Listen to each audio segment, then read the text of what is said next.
Olá, pessoal! Estamos de volta para o nosso bate-papo com o Diego, agora com foco em carreira, empreendedorismo e economia colaborativa. Se você não assistiu o nosso vídeo anterior, volta na tela principal para entender quem é Diego Barreto, diretor financeiro do iFood. Dando continuidade ao nosso bate-papo, Diego, com essa crise mundial de saúde, todas as empresas tiveram que repensar suas formas de trabalhar. E em 2019 você tinha participado do TEDx falando justamente sobre economia colaborativa. E aí, o Covid acelerou esse movimento? Olha, o Covid sem dúvida acelerou bastante, né? O brasileiro teve que definitivamente entrar num processo onde as plataformas fazem a comunicação, as plataformas é, transmitem arquivos. Em última instância, quando você faz comunicação ou transmite dados, você entra num processo de colaboração muito mais forte, porque o nível de conexões que existem entre pessoas que se comunicam de forma digitalmente é um nível de comunicação muito maior. Né? É muito mais fácil para você agregar mais pessoas e, portanto, colaborar com outras pessoas. Então, sinceramente, acho que o que o brasileiro experimentou nesse momento foi uma aula de colaboração. Né? Desde como muitos se organizaram dentro de casa, com seus pais, com seus filhos, assim como se organizaram no trabalho, bem como na sociedade. Né? Você vê todo esse trabalho que aconteceu relacionado, por exemplo, às doações. Isso é um trabalho colaborativo. E que a gente, ao ver ele de forma muito física, antes da pandemia, a gente acabava vendo psicologicamente, né, muito atrito, muito esforço e falava, semana que vem eu faço. Agora não, está na palma da sua mão. Então, a digitalização, ela efetivamente favorece esse processo. Legal. E quando a gente pensa no papel das lideranças, né, dentro de uma organização, a tendência é buscar sempre profissionais com foco em resultado e em solucionar problemas. Você acredita que esses profissionais serão o motor da economia colaborativa? Sem dúvida, sem dúvida. Eu acho que a economia colaborativa ela está muito ligada a essa capacidade de comunicação em rede, né?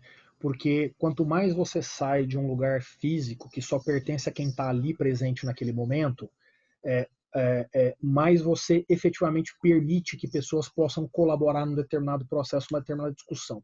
O exemplo simplista é você pensar numa reunião que você fazia e você ligava para uma pessoa e falava, você está aí disponível? Tá, pô, dá um pulo aqui. Liga para aquela pessoa também. Ah, ela já foi embora. Ah, então vamos fazer nós dois. Você vê que tudo dependia muito do que a gente chama de sincronicidade. Né? A sincronicidade do tempo, das agendas, era uma prerrogativa para que você efetivamente pudesse agregar.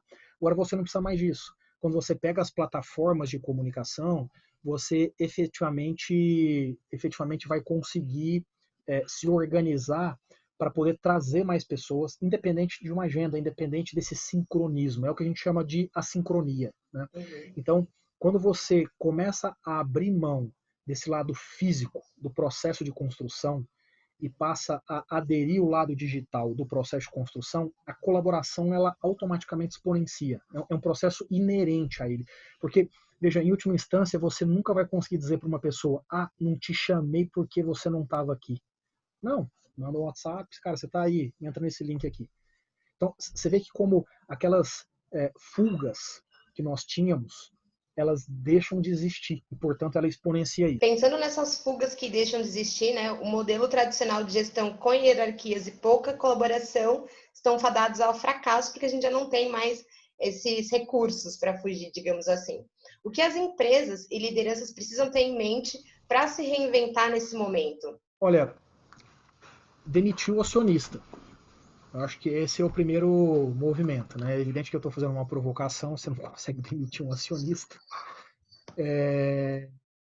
mas eu diria que acho que a pergunta que a gente tem que fazer é por que a gente está falando de reinvenção?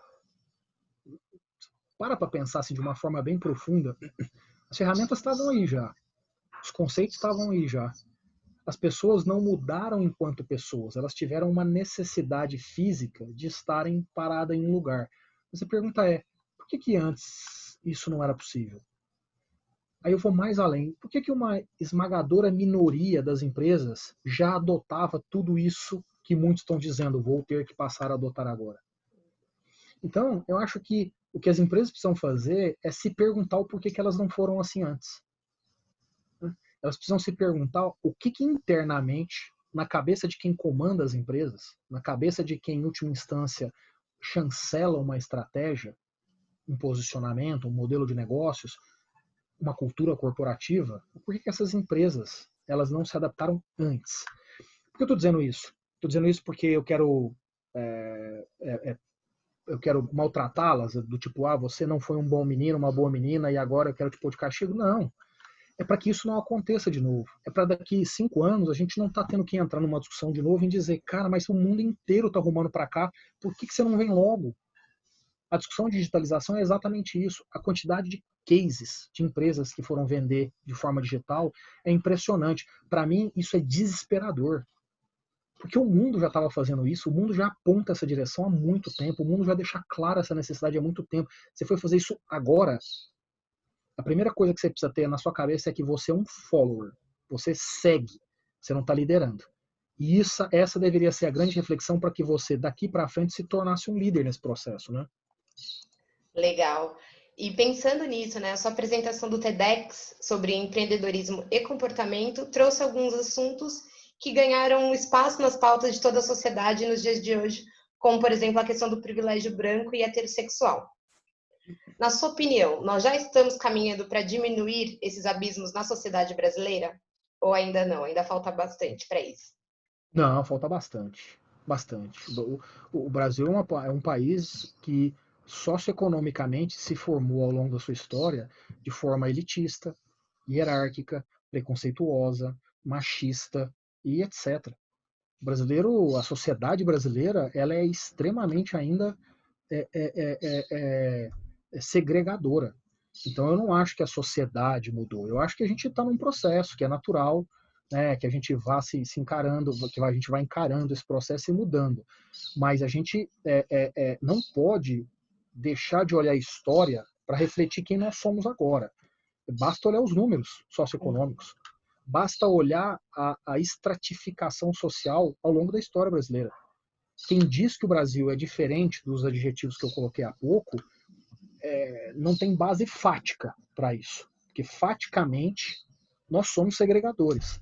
Isso quer dizer que nós somos violentos, né, como em outros lugares você vai. Não necessariamente. Né? É evidente que existe violência no Brasil para esses temas, mas isso não quer dizer que a gente é do mal. Não tem nada a ver com isso. Quer dizer que a gente não viveu um processo socioeconômico ainda capaz de nos permitir compreender esses pontos e evoluir como consequência. E é isso que a gente precisa continuar evoluindo. Eu não acho que a gente alterou radicalmente isso, não. É interessante que com essa situação do Covid isso se evidenciou ainda mais, né? Cara,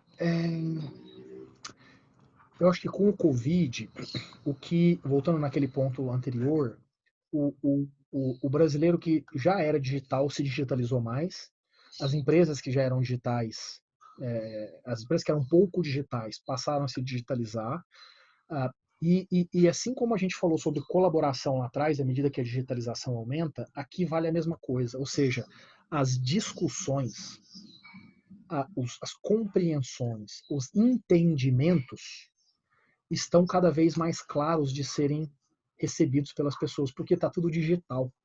Né? Você hoje dificilmente vê algo que te chama atenção e não abre a tua câmera para dizer, cara, eu preciso registrar isso para mostrar para as pessoas, para o bem e para o mal. Então isso ficou bom, isso ficou positivo. Legal. Diego, agora o que você enxerga que empresas como o iFood podem agregar ao empreendedor?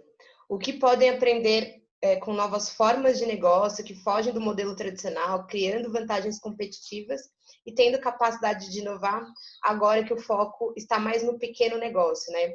Você acredita que a nova onda do consumo irá focar no consumo consciente? Comprar de pequenos negócios?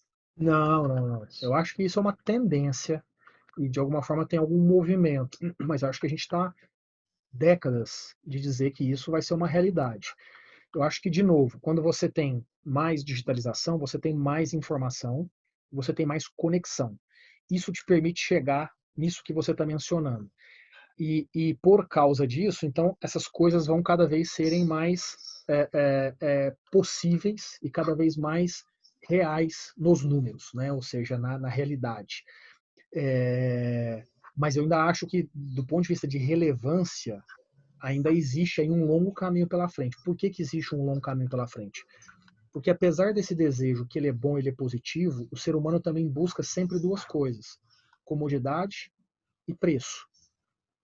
Né? Se você mudar sua vida radicalmente para algo que vá nessa linha, mas que aumenta preço e diminui comodidade, você dificilmente vai ficar lá por muito tempo. Então ainda precisa um processo de melhora aqui de comodidade e preço no lado do produtor independente, do produtor pequeno. Aquilo que for se ajustando com mais velocidade, aí automaticamente ele vai fazer mais parte da realidade e vai ganhar tempo. Então veja, não é que eu, só para ficar claro, não é que eu não concorde. O que eu só quero dizer é que a jornada ainda é uma jornada longa. Legal, Diego. Quero te agradecer mais uma vez, né, pela conversa de hoje. Depois de tantas tentativas, valeu a pena insistir na sua agenda, entender assuntos relacionados ao iFood, a construção da sociedade a partir de elementos que ficaram evidentes com a pandemia. Para você que só assistiu esse vídeo, nós tivemos a primeira parte dessa conversa, que você encontra no nosso canal. Não se esqueça de se inscrever e ativar as notificações. Diego, foi um prazer te conhecer e que possamos nos encontrar em um futuro breve, pessoalmente agora ou digitalmente, né? Grande abraço. Sem dúvida alguma. Fechado, valeu.